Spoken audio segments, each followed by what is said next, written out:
Welcome back. Quarter after the top of the hour on this Monday morning. GOP presidential candidate Herman Cain has had kind of a tough week. His recent comments on abortion have taken center stage, and many have been asking where he stands. Take a listen. It's not the government's role or anybody else's role to make that decision. It ultimately gets down to a choice that that family or that mother has to make. Not me as president, not some politician, not a bureaucrat. I would not sign any legislation that in any way allowed the government to be involved in it. I would strengthen all of our current laws that prevent abortion. I believe that abortion should be clearly stated and illegal across this country. And we're joined now by former CEO of Godfather's Pizza, 2012 presidential candidate as well, and author of This is Herman Cain. Herman Cain, good morning to you. Good morning, Gretchen. So I know you've had some difficulty with the abortion issue. Here's my question for you this morning. Should abortion be a part of the political discussion? No, it should not, quite frankly, but my position is real clear, Gretchen, and it's been consistent. I am pro-life.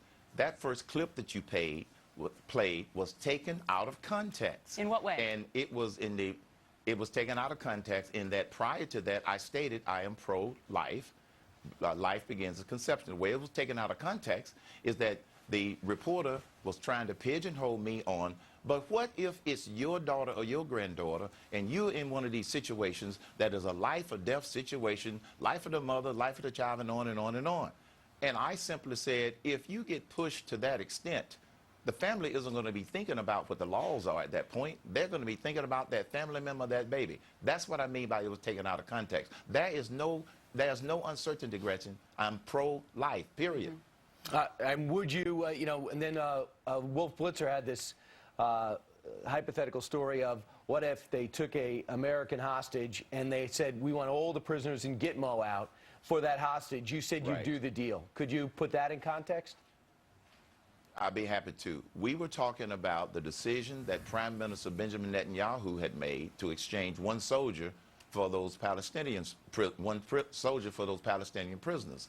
He did a quick redirect and referred to Gitmo, and in the heat of getting ready for a debate and everything else, I did stop and think that Gitmo is where we hold terrorists. So I misstated. So I misspoke relative to that. But then I went back and corrected and said, as president, we will not negotiate with terrorists. I made a misstatement because of a quick redirect, and I've said that, and that's why I said it, but we will not negotiate with terrorists. That's pretty clear right there.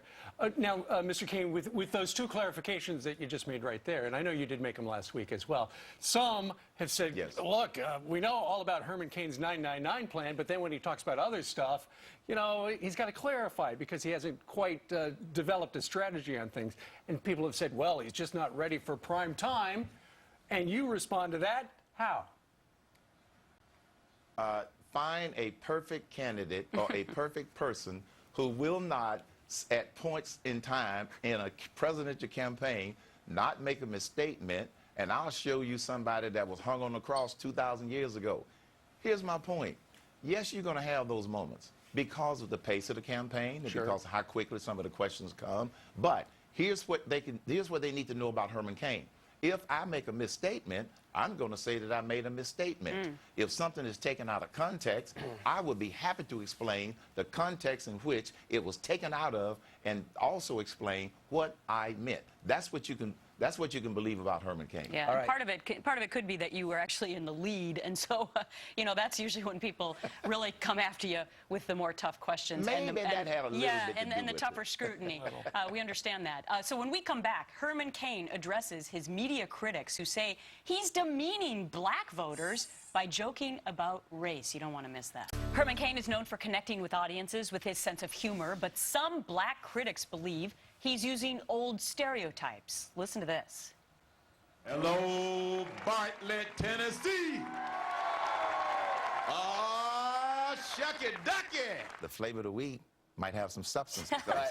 Black walnut isn't a flavor of the week. We're back with 2012 presidential candidate Herman Cain. See, I think this is what people love about you, Mr. Cain, is that you tell it like it is, you're self-deprecating, And now there's this article written about you that actually your racial discussion by calling yourself Black Walnut Ice Cream is actually your ploy to try and get white people to like you. What do you make of that? That is absolutely false and ridiculous. Gretchen, obviously because I've moved up in the polls, people are looking for ways to bring me down. I am who I am. And when Herman Cain, makes fun of himself, and Herman Cain uses analogies like black walnut ice cream, there's no hidden meaning there. It is what it is.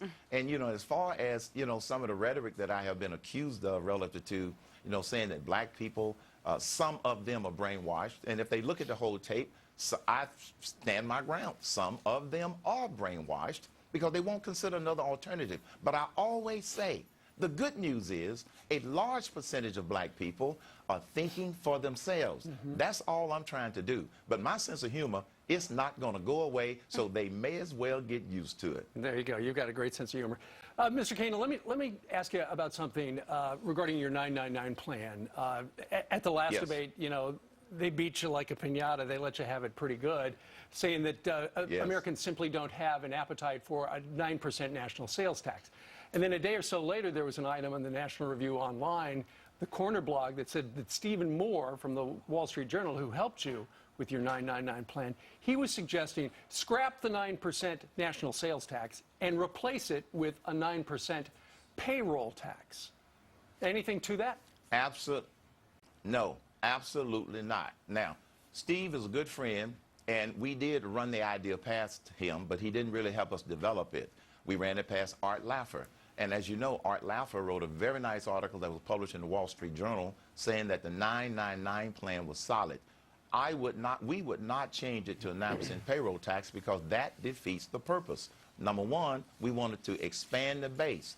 That's what we do with the sales tax piece. And number two, we wanted to get rid of the biggest tax that a lot of people pay, which is the payroll tax. Sure. And since 999 gets rid of 5 taxes, payroll tax, personal income tax, corporate income tax, estate tax, as well as the capital gains tax, we want to leave it just like it is, so there's no merit to, we're going to switch it to something else. All right, Herman Cain, the other problem you have is you didn't, because you run a lean campaign and you was in single digits in support, you didn't have much money.